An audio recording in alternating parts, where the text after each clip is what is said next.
Hello, Scaling Up Nation. Trace Blackmore here, the host of Scaling Up H2O. Folks, how awesome is it that we get to talk to each other each and every week?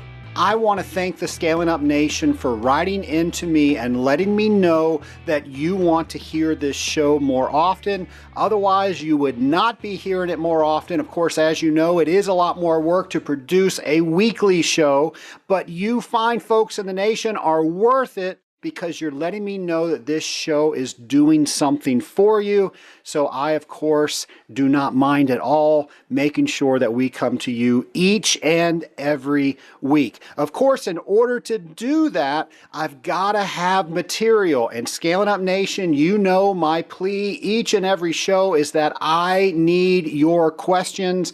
I need your input about what guest you want me to talk to. And I want to make sure that I'm bringing that stuff to you. Now, in order to do that, you've got a couple of different options. A couple of you have done this, but not many of you have. You can go on scalinguph2o.com, and on the right-hand side of the webpage, you can record a voicemail and send directly to me, and your voice might be played on Scaling Up H2O, and we will get your question answered. Now, the method that most of you are more comfortable using, and thank you for those that are, you guys are going to my ideas page on the website and you're letting me know what ideas you have for the show. Whatever method you use, please make sure you use it because I am always scared I'm going to run out of questions. Now, that's what we're going to do today. We're going to do a show about questions that you have for me. So the first thing that I want to do before we get into questions is apologize to the Scaling Up Nation. I know it's unbelievable that on occasion I misspeak, but that's exactly what I did. I misspoke. On episode 46, which was the one about phosphate testing, guys, I got to tell you, that was a very fun show for me to do because I got to work in the lab on things that I thought were working properly, but I put things to the test and I proved in my own mind that methods that we were using were indeed plausible. I felt like a myth buster, but I was so excited. I misspoke, and here's what I misspoke about on episode 46. I am an RSI guy, the Risner Stability Index. That's what my dad taught me, and I've just been using that forever. And I misspoke, and I meant to say RSI, and I said LSI, which is the Langelier Stability Index, and I transposed those. So for the record, I apologize, and I know folks are listening to this show because I got so many emails telling me that I messed that up. And for the record, I did immediately put that on the show notes page for episode 46. And if you haven't listened to the episode, it's scalinguph2o.com/46. But here's how it goes. RSI and PSI, they are all stability indices. And what they do is they help us determine at what point are we either depositing or we are dissolving calcium carbonate. And then they each have a little different method to do that. If you go to that show notes page of episode 46, you can see I actually break that down on what that does. In fact, I go in deeper on what LSI, RSI, and PSI are on show 24. That's scalinguph2o.com/24.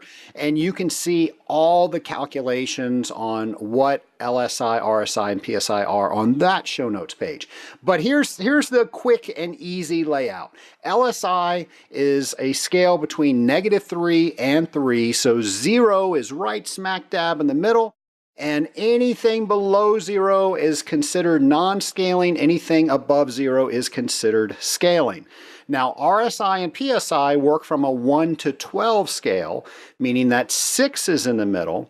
And anything below 6 means it has a scaling tendency, and anything above 6 means it has a non-scaling tendency. So nation, I apologize that I got so excited as I was doing this episode that I misspoke, but here it is for the record. I've corrected it. Of course, it was on my show notes page, so I hope you guys feel a lot better about it.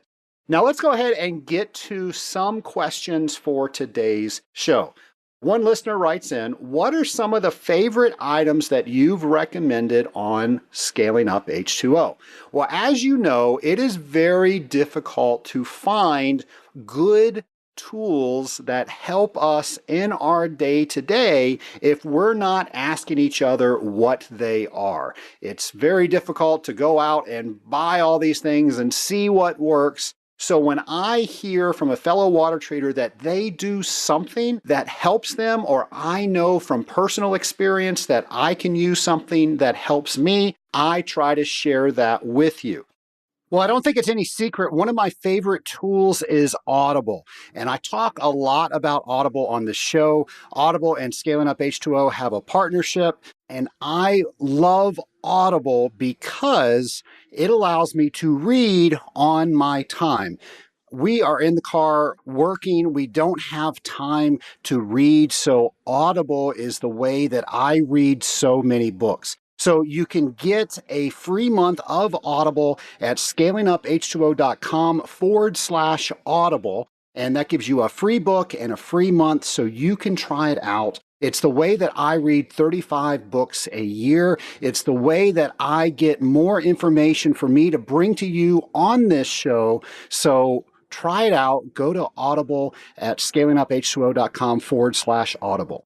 My all-time favorite tool to service with is my Leatherman. And there's a bunch of different Leathermans out there. My favorite Leatherman is the Super Tool 300. And it's got way more stuff than I ever use, but it's a nice size. It allows me to use it instead of going back down to my truck when I'm servicing. And I can't tell you how many needless trips it has saved me from. So what I've done with that, I've actually created an affiliate page for that. So if you go to scalinguph2o.com/tool, TOOL, that will take you straight to an affiliate link that I've set up, and then you can order that. Now, I want to talk a little bit about affiliate links because my goal is not to sell you all this stuff. My goal is to make it easier for you to find the tools that we are talking about here. So Amazon and Scaling Up H2O have an affiliate agreement, which means when you go and say buy that multi-tool, going to scalinguph2o.com/tool, Amazon will pay me a commission, but it's not going to make any difference to you because whether you would buy it straight off the Amazon site or go to the link that I set up, it's the exact same price, but because I promoted that tool and got you to go to that site, Amazon's going to pay a little commission. That helps me pay some of the bills around here. So that's how that works. And I want to make sure that it's easy for you to find this stuff. My second favorite tool is my flashlight. And folks, we all need a great flashlight in order for us to detect the problems on surveys, for us to investigate things in our accounts. And I have a flashlight that it's fairly bright. And it has a laser on it, so it's so cool to point things out to customers and not have to switch over to one of those little cat toy laser pointers. I know you all know what I'm talking about. But the flashlight has a laser built in on it, and that is scalinguph2o.com/flashlight. And I have to say that I do not service without those tools. Those two things have saved me so much time and made me more efficient. I can't say enough about those. So hands down, those are my favorite tools. And the question is, okay, what are the favorite items that you recommend? And I also get a lot of questions about, can you direct me to the show notes page that had this book on it or that had this tool on it? And I know it's a little difficult to go through each one of the show notes and find which link we have in there. And by the way, we do that for you, the Scaling Up Nation. Anytime a guest or myself mention any products or books, we always link those to the show notes because I know you're out there driving and you don't have time to pull over and write that stuff down. You never have to worry about that because we're going to take those notes for you. All you have to do is go on the website and get that. So what we have done to make that even easier for you is we've created a resource page on the website. So if you go on the website, scalinguph2o.com, how many times have I said that on this show? And you go to the resource page, you will see my top recommended books. You will see my top recommended tools, and we're doing that just to make that a little bit easier for you. Now, we've also created videos around all these products so you can see what you're ordering. What I have done, I've either shown you how to use it on a video, or at the very least, I'm showing you what you're going to get when Amazon delivers that package at your door. So you'll have those videos available to you as well. All right, so my next question is about titration. So now we're working in our test kit and we're getting ready to do a titration. And the question is, how can you find the new drop count when you change the sample size? So let's talk about this question a little bit. So you've got a standardized drop count test kit and you are testing, let's say nitrite, because everybody out there is probably testing nitrite.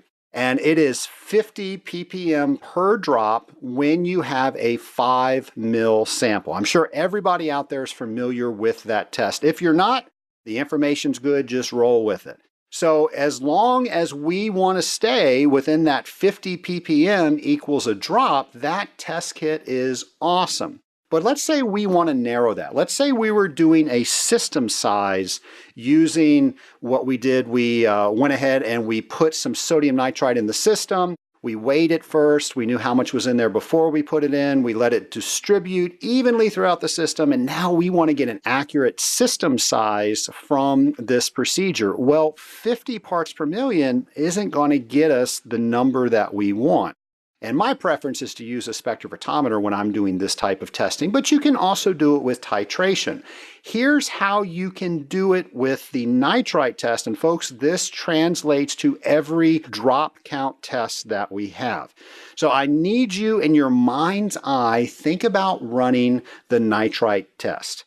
And the normal parts per million is every time I put a drop in, it equals 50. And the original sample size, when that drop count equals 50, is 5 mils. So 5 mils per sample. And if I had 10 drops before it turned blue, that means I had a nitrite of 500. Pretty easy stuff. Okay, so now let's manipulate this test.